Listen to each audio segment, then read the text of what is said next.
जम्मू कश्मीर के साबिक वजीर आला और DPAP के बानी गुलाम नबी आज़ाद की जानिब से अपनी सबानह उमरी आज़ाद में कश्मीरी पंडितों की माइग्रेशन के मुताल्लिक किए गए तबसरे पर तनाज़ा खड़ा हो गया है। आज़ाद ने पंडितों की माइग्रेशन के लिए उस वक्त की जनता दल की VP सिंह हुकूमत को निशाना बनाया। आज़ाद ने लिखा है कि जनता दल की क़यादत वाली मरकजी हुकूमत ने कश्मीरी पंडित बिरादरी के तहफ़्फ़ुज़ के लिए खातिर ख्वाह काम नहीं किया। इसकी वजह से कश्मीरी पंडितों के पास माइग्रेशन के सिवा कोई चारा नहीं था। आज़ाद के मुताबिक कश्मीरी पंडितों को 3 अहम वजूहात की बिना पर दहशतगर्दों ने निशाना बनाया। पहली ये कि उन्होंने कांग्रेस की हिमायत की, दूसरी वो भारत के हामी और अलहदगी पसंदों की मुखालफत करते थे, और तीसरा ये कि वो कश्मीर में मरकज के सरकारी दफातर में कई अहम ओहदों पर फायज रहे। इस बीच कश्मीरी पंडित लीडरान और BJP ने आज़ाद को आड़े हाथों लिया। उन्होंने आज़ाद के तबसरे को आधा सच करार दिया है। BJP ने भी इस बयान को मुस्तरद किया है।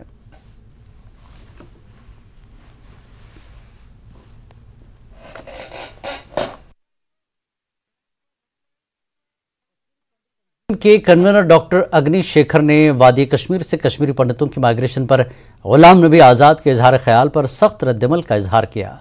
उन्होंने कहा कि उस वक्त की गवर्नर जगमोहन ने मिलिटेंसी के दौरान माइग्रेशन की राह हमवार करके कश्मीरी पंडितों की जान बचाई थी।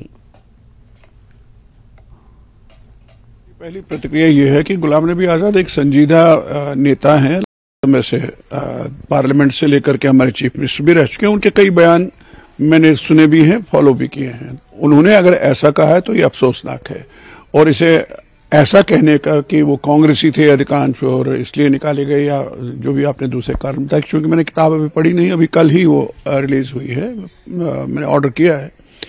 तो ये डिनायल ऑफ जेनोसाइड है सीधे सीधे, कि जो कुछ हुआ है उसको कैसे हम डिनाई करेंगे, उसी की प्रोसेस की कड़ी के रूप में मैं देखता हूं यदि उन्होंने ऐसा कहा है। लेकिन जो ये कहना कि पैट्रियट थे, इसकी मैं तारीफ करता हूं। कम से कम ये तो कि पैट्रियटिज्म की वजह से कश्मीरी पंडितों को निकाल बाहर किया गया। ये कहना कि बड़े बड़े ओहदों पर थे, ये उस कैंपेन का हिस्सा है जो हमारे खिलाफ चलाई गई। हम ही नहीं थे, बाकी लोग भी तो थे। अगर कांग्रेसी होने से ही निकाला गया था तो नीलकंठ जज क्या थे, प्रेमनाथ भट्ट क्या थे, और जो लसाकोल क्या थे, यार वो 2 धमकियां देखिए ना आप, वो अखबार खोलिए, वो देखिए, उन लोगों से, सर्वाइवर से मिलिए आप, जो गांव में, दूर दराज गांव में अपने बेगुनाह लोगों को कत्लेआम जो किया, जिसे हम नरसंहार या जेनोसाइड कहते हैं, क्या वो सारे कांग्रेसी थे? टिकालाल टपलो जो शहीद किया गया वो कांग्रेसी था क्या?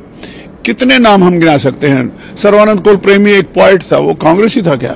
तो इसलिए ये कहना कि एक पार्टी के लेबल, ये ऐसा नहीं है कि पार्टियों की वजह से, वो साफ साफ के उनको निज़ाम मुस्तफ़ा स्थापित कायम करना था। उसके चलते जो जुनून पैदा किया, जो एंटी इंडिया, एंटी हिंदू और प्रो इस्लामाइजेशन के लिए जो माहौल बना, उसका शिकार कश्मीरी पंडितों को बनाया जाए।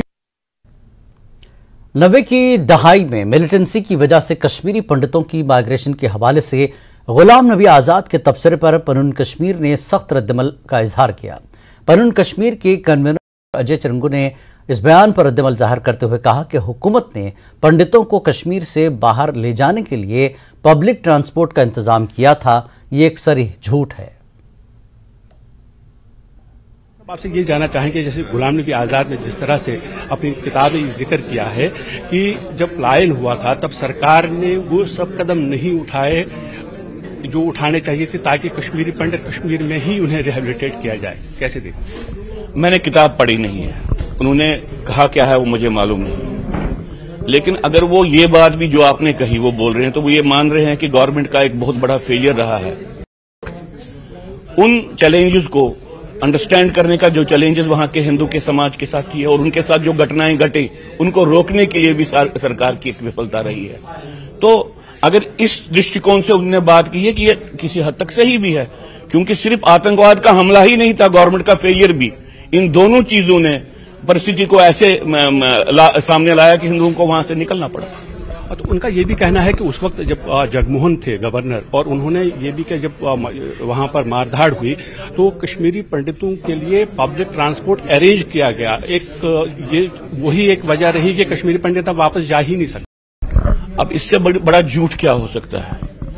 विस्थापन वहां पे जगमोहन के आने से पहले शुरू हो गया था और यही मैं कहता हूं कि जो कश्मीरी मुस्लिम लीडरशिप है उसका एक लीडरशिप वर्ग जो डिनायल ऑफ जीनोसाइड के इस अभियान में सबसे आगे है और उन 2-3 लोगों में जो सबसे आगे हैं उनमें गुलाम नबी आजाद भी हैं। इसलिए जब आपने मुझसे बात की कि उन्होंने कुछ लिखा है, क्योंकि मैंने पढ़ा नहीं है, आपकी बात का विश्वास करके मैंने आपको कहा अगर ऐसा कहा है उनने कि फेलियर सरकार के स्तर पर भी रहा है तो ठीक बात है। अब रही बात ये जगमोहन ने अरेंज किया, इस बात को समझना है कि ये बात क्या है। ये इंसाइटमेंट है जिनोसाइड की। जब फारूक अब्दुल्ला ये बात करते हैं, महबूबा मुफ्ती ये बात करती है या आजाद ये बात करते हैं, ये इकट्ठे हैं। ये क्या बोल रहे हैं? ये बोल रहे हैं कि कश्मीरी हिंदू जगमोहन के कहने पे निकला ताकि आर्मी का ऑपरेशन वहां पे मुसलमानों पे हो। तो वो एक तरीके से मुसलमान को बोल रहे हैं कि भाई कश्मीरी हिंदू तुम्हारा नंबर 1 दुश्मन है। तो जो पिछले विस्थापन के बाद जो मैसेकर्स हुए वहां पे हिंदुओं के या बाद में जो हत्याएं हुई हैं, उसका एक प्रमुख कारण यह भी है कि ये लोग इनसाइड जिनोसाइड को कर रहे हैं। और दुर्भाग्य की बात है कि जिसको पद्म विभूषण दे दिया भारत ने, ये व्यक्ति जो अपने आप को सेकुलर बोल इतनी कॉमनल बात करेगा अगर इसने इस किताब में इस बात को लिखा है। कश्मीरी पंडित लीडर और जम्मू कश्मीर बीजेपी के तर्जुमान अजय भारती ने गुलाम नबी आजाद के कश्मीरी पंडितों के माइग्रेशन पर किए गए तबसरों पर निशाना बनाया। उन्होंने कहा कि गुलाम नबी आजाद से किसी को भी ये तवक्को नहीं थी कि वो झूठ और हकीकत से कोसों दूर बात करेंगे। ये कि मैंने आज़ाद साहब की ये किताब पढ़ी नहीं है, इसलिए मैं पूरा उस पर, लेकिन जो इधर उधर जो थोड़ा बहुत छप गया है या जिसके बारे में जानकारी आप जैसे दे रहे हैं, तो उन्होंने एक बात इस पर एक और कही थी कि उन्होंने आदरणीय नरेंद्र मोदी जी को स्टेट्समैन कहा था। लेकिन उस जिस कारण से उनको स्टेट्समैन कहा था, वैसा अगर वो अपने बिहेवियर में लाते और सच और दूरअंदेशी की से बात लेते तो शायद आदमी को और अच्छी प्रसन्नता होती। आजाद साहब शायद भूल गए हैं कि जिस वक्त यहां पर एक्सोडस, जिस वक्त फोर्स्ड माइग्रेशन शुरू हुई, उस वक्त आजाद साहब की सरकार थी। राजीव गांधी जी प्रधानमंत्री थे और उनके मित्र डॉक्टर फारूक अब्दुल्ला यहां पर चीफ मिनिस्टर थे।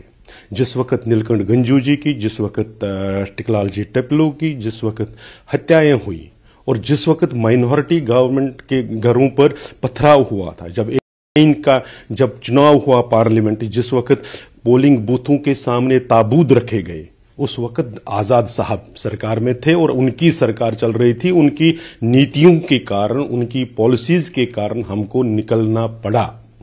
इसलिए आजाद साहब को बाकियों को स्टेटसमैन कहते हुए तो शायद किसी अपने उसके लिए कह रहे होंगे, लेकिन वास्तव में उनको स्टेटसमैनशिप की तरह सच बोलना चाहिए। झूठ बोलकर, प्रोपेगेंडा करके अपने चंद वोटरों को खुश करने के लिए इस तरह की गलत बयानी करके एक ऐसे समाज पर जिन पर मुसीबतों का पहाड़ आया है, उन पर नमक नहीं छिड़ना चाहिए। आजाद साहब को याद दिला दें, जब उनके नेता Rajiv Gandhi leader of opposition थे और ऑल पार्टीज मीटिंग के साथ यहां जो उन्होंने नाटक किया, उस वक्त वो पार्टी में ही थे। आजाद साहब को यह भी याद रखना चाहिए, जिस वक्त जगमोहन जी ने इनको पत्र लिखा राजीव गांधी को और उसमें सच्चाइयां बताई, उस वक्त आजाद साहब जिस पार्टी में थे उसका दोष उनको उस पर कवर नहीं डालना चाहिए। और अगर वो डालेंगे तो दुनिया इतनी सियानी है, वो समझती है। पटन के परिहासपुरा में कायम